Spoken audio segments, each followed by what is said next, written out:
కాస్త రోజులు పక్కన పెట్టినా పర్వాలేదు, కానీ ఇరాన్పై పట్టు వదిలితే మళ్ళీ వాళ్ళు పుంజుకునే అవకాశం ఉంటుంది, తిరిగి మళ్ళీ వాళ్ళ సామర్థ్యాన్ని పెంచుకునే అవకాశం ఉంటుంది. కాబట్టి దెబ్బ కొట్టినప్పుడే మళ్ళీ చార్చి కొట్టాలి, చచ్చిన పాముని మళ్ళీ మళ్ళీ చంపాలన్నట్టుగా ఇరాన్ పైన ట్రంప్ భావిస్తున్నారట.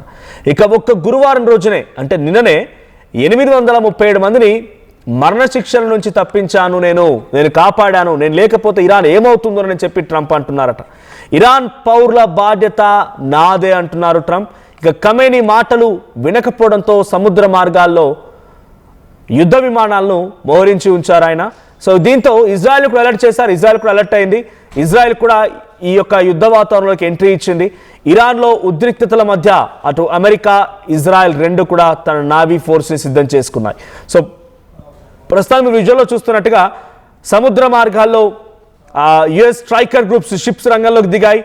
నిన్న ఇరాన్లో 837 మందిని మరణశిక్ష విధించబోయారంట. అంటే ఉద్రిక్తతలు కారణమైనటువంటి వారిని అంతర్యుద్ధంలో ఇంతటి స్థాయిలో ఇరాన్లో ఒక యుద్ధం జరగడానికి కారణమైనటువంటి వ్యక్తులు ఎవరైతే ఉన్నారో ఆ ఆందోళన చేపట్టిన వారిని, పలు రకాలుగా ఆర్మీ సైన్యంపై దాడి చేసిన వారిని, అక్కడి ప్రభుత్వాల్ని దించాలని రకంగా కుట్ర చేసిన వారందరినీ కూడా అదుపులోకి తీసుకున్నటువంటి అక్కడి సైన్యం 837 మందిని ఒకేసారి ఏకకాలంలో మరణశిక్ష విధించాలని చూసిందట. అయితే దాన్ని నేను అడ్డుకున్నాను, నేను లేకపోతే ఇరాన్ ఏమైపోతుందో ఆ పౌరులపైన నాకు చాలా సంపూర్ణమైనటువంటి బాధ్యత ఉంది, నేనే వారిని కాపాడుతానని ట్రంప్ మాట్లాడుతున్నారు. గ్రీన్లాండ్ విషయంలో ప్రస్తుతానికి దావోస్ వేదికగా యూరోపియన్ యూనియన్స్ అన్నీ కూడా అమెరికాకు వ్యతిరేకంగా మారాయి.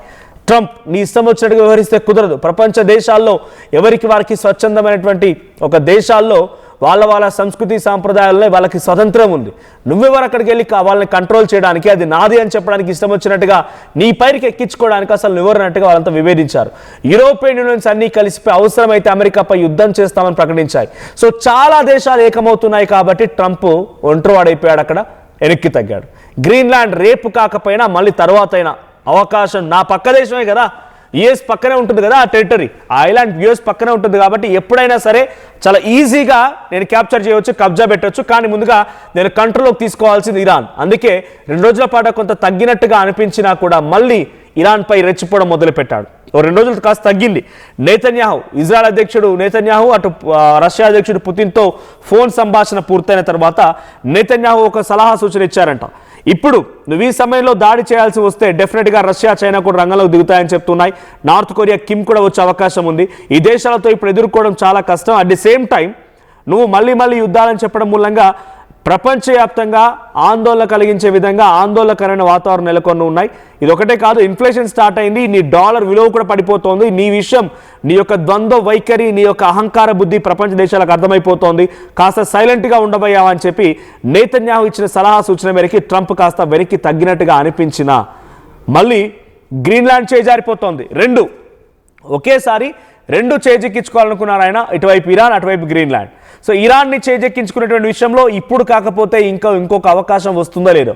అలీ ఖమేనీ కొంత ఇప్పుడు అక్కడ అంతర్యుద్ధం కొనసాగుతుంది కాబట్టి అక్కడ దేశ ప్రజలు మొత్తం కూడా ట్రంప్కి సహకరించే అవకాశం ఉంది. అలీ ఖమేనీని వెంటాడడంలో, అలీ ఖమేనీని అంతమొందించి ఇరాన్ని క్యాప్చర్ చేయడంలో చాలా ఈజీ అవుతుంది. అదే గ్రీన్లాండ్ విషయానికి వస్తే గ్రీన్లాండ్ విషయంలో ఎంత అగ్రెసివ్గా చేసినా, ఏకంగా గ్రీన్లాండ్ అనేది నా దేశంలో ఒక రాష్ట్రాన్ని ప్రకటించేసుకొని బిల్ పాస్ చేసినా, ఎన్ని రకాల వ్యాఖ్యలు చేసినా, యుద్ధ విమానాలని గ్రీన్లాండ్ మీదకి పంపించినా యూరోపియన్ యూనియన్స్ అన్ని ఏకమైపోయాయి. 1 కాదు 2 కాదు, ఏకంగా 10ల సంఖ్యలో దేశాలని ఏకమైపోయి గ్రీన్లాండ్ని క్యాప్చర్ చేయడానికి నువ్వెవరన్నట్టుగా క్వశ్చన్ చేస్తున్నాయి.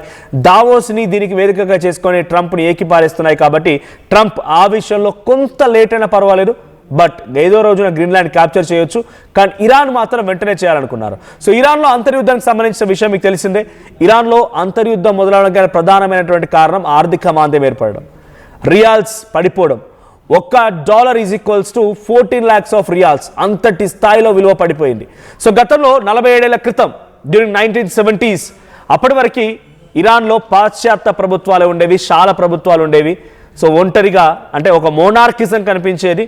అమెరికా అండర్లోనే వాళ్ళు పనిచేస్తూ ఉండేవారు, వాళ్ళ మాట వినేవారు, లేకపోతే వాళ్ళ మధ్య సఖ్యత, సంబంధాలు, సన్నిహితం ఉండేది. కానీ ఎప్పుడైతే ఆ ప్రభుత్వాలు మారిపోయాయో, ఇస్లామిక్ దేశంగా కంప్లీట్గా మార్చాలనేటువంటి నేపథ్యంలో అలీ ఖమేనీ, ప్రస్తుతం సుప్రీం లీడర్ అలీ ఖమేనీ అక్కడ ఉన్నటువంటి మత పెద్దలు, గురువులతో ఒక ఉద్యమాన్ని నడిపించి ఎప్పుడైతే ఇస్లామిక్ మొత్తాన్ని కూడా తమ కంట్రోల్లోకి తీసుకున్నారో ఆ రోజు నుంచి 47 ఏళ్ల పాటుగా కంటిన్యూస్గా హీఈస్ ద సుప్రీం లీడర్. అంటే ఆయన నేతృత్వంలోని ప్రభుత్వాలు ఎక్కడ ఉంటాయి, ఆయన ప్రజల చేత ఎన్నుకోబడి డైరెక్ట్గా ఆయనే సుప్రీం లీడర్గా ఉంటాడు, ఆయన ఎన్నికలు నిర్వహిస్తాడు. He's the election commission, he's the judge, he's the one and only supreme leader of the nation. ఆ రకంగా అలీ ఖమేనీ కొనసాగారు. అప్పటి వరకు సవ్యంగానే ఉంది. అక్కడ దేశస్తులు కూడా చాలా ఆయన మెచ్చుకునేవారు, ఒక దేవుడిగా చూస్తూ ఉండేవారు. ఇరాన్ ఇజ్రాయెల్ యుద్ధం సమయంలో కూడా ఇజ్రాయెల్ తమపై దాడి చేస్తుంటే ఇరాన్ అంతా ఏకమైపోయింది, అలీ ఖమేనీకి సహకరించింది. కానీ ఆ యుద్ధం తర్వాతే పరిణామాలు మొత్తం మారిపోయాయి. అక్కడ దేశంలో ఆర్థిక మాంద్యం ఏర్పడింది, ఇన్ఫ్లేషన్ స్టార్ట్ అయింది. ప్రతిదీ కూడా ప్రజల నుంచే సొత్తు చేసుకోవాలనే ప్రయత్నం ప్రభుత్వాలు చేస్తూ ఉన్నాయి. రాజకీయ విభేదాలు మొదలైపోయాయి. ఇక ఇలా ఉంటే మనం ఇక్కడే ఉండిపోతాం, ప్రపంచ దేశాలని ముందుకు పరిగెడుతున్నాయి, మనం ఇంకా ఒక 25 ఏళ్ళు వెనకబడే ఉన్నాం, టెక్నాలజీ లేదు, చదువులు లేవు, ఇంకా మనం మతం దేశం ఇలాంటి ఆలోచనతోనే వెళ్తూ ఉన్నాం అనేటువంటి కోణంలో అక్కడి దేశస్తులంతా కూడా ఆర్థిక మాంద్యాన్ని, తొక్కిపెట్టడాన్ని, సప్రెషన్ని తట్టుకోలేకపోయారు. యుద్ధం మొదలైంది, అంతర్యుద్ధం మొదలైంది. ఒకరి తర్వాత ఒకరు ఇరాన్ నగరమైనటువంటి ఇరాన్ రాజధాని టెహరాన్లో ఒక భారీ అంతర్యుద్ధాన్ని తెరలేపారు. భారీగా రోడ్లపైకి చేరుకున్నారు, రాళ్ళు రివారు, సైన్యాన్ని తిప్పికొట్టారు. ఒక భారీ యుద్ధాన్ని తెరలేపింది. ఇదంతా ఒకే ఎత్తు అయితే ఆ తర్వాత డొనాల్డ్ ట్రంప్ కొంత దీన్ని అవకాశంగా మార్చుకొని ఆయన సహకారంతో రెజా పహ్లవి ప్రస్తుతం ఉన్నటువంటి నెక్స్ట్ ఆ కుర్చీని అధిరోహించాలన్నటువంటి ఆశతో ఉన్నటువంటి వ్యక్తితో ఇక ప్రొవొకేటెడ్ ఉద్యమాలకు తెరలేపాడు. అంటే అమెరికా ప్రొవొకేటెడ్, వాళ్ళు జెన్యున్గా ఉద్యమాలను స్టార్ట్ చేసిన నేపథ్యం అంతవరకు సవ్యంగానే ఉంది. కానీ ఎప్పుడైతే ప్రొవొకేటెడ్ ఉద్యమాలుగా మారిపోయాయో, ఇప్పటివరకు ఇరాన్లో 5,000 మందిని అరెస్ట్ చేస్తే 24,000 మందిని జైలు శిక్ష విధిస్తే 5,000 మందిని ఎన్కౌంటర్లో హతమార్చారు. 5,000 మంది చనిపోతే 24,000 మంది జైలు జీవితం గడుపుతూ ఉన్నారు. సో వాళ్ళందరూ కూడా అమెరికా ప్రోద్బలంతో చేసిన వాళ్ళే. 2 రోజుల క్రితం నేను చెప్పినట్టుగా 4-5 రోజుల క్రితం నేతన్యాహు అమెరికా అధ్యక్షుడు డొనాల్డ్ ట్రంప్తో ఫోన్ మాట్లాడిన తర్వాత ఇక మీరు ఎక్కడైనా పోండి, మీ పని మీరు చేసుకోండి, మీ అంతర్యుద్ధాన్ని ఆపుకోండి, నేను మాత్రం ఇన్వాల్వ్ అన్నట్టుగా ట్రంప్ సైలెంట్ అయిపోయారు. కానీ అంతలోనే గ్రీన్లాండ్ వ్యతిరేకంగా మారిందో లేదో మళ్ళీ ఇరాన్పై టార్గెట్ చేస్తూ ఇరాన్లో ఉన్న ప్రజలకు నేనుంటా, ఇరాన్లో అంటే ఆయన అవసరాలకు అనుగుణంగా ఆ రోజున ప్రజలంతా కూడా ట్రంప్ మమ్మల్ని మోసం చేశాడా, మమ్మల్ని రెచ్చగొట్టి వదిలేశాడని భావించిన ఆ ఇరానియన్ ఉద్యమకారులు, ఉద్యమం చేసినటువంటి ఇరానియన్ ప్రజలంతా కూడా ట్రంప్ని వ్యతిరేకించారు. మళ్ళీ ఆయన అవసరాలు వచ్చాయి. గ్రీన్లాండ్ చేజారిపోతోంది, ఏదో ఒకటి, గ్రీన్లాండా ఇరానా, గ్రీన్లాండ్ చేజారిపోతోంది, గ్రీన్లాండ్లో కొంత సిచ్యువేషన్ ఎక్స్ట్రీమ్గా ఉంది కాబట్టి ఇరాన్ని వాళ్ళు టార్గెట్ చేయాలి. అందుకే నిన్న మళ్ళీ యుద్ధ విమానాలు పంపించడం, సముద్ర జలాల్లో యుద్ధ నౌకల్ని పంపించి యుద్ధ విన్యాసాలు చేయించడం, ఇజ్రాయెల్ని కూడా అలర్ట్ చేయడం, వాళ్ళకు ఉన్నటువంటి ఎయిర్ బేసెస్ని యాక్టివేట్ చేయడం, ఇవన్నీ కూడా జరుగుతూ ఉన్నాయి. నిన్న ఒక్కరోజే సుమారుగా 1000 మందిని ఉరిశిక్ష విధించబోతున్నటువంటి ఇరాన్ ప్రభుత్వాన్ని ఆయన ఆపానని చెప్పుకుంటున్నాడు.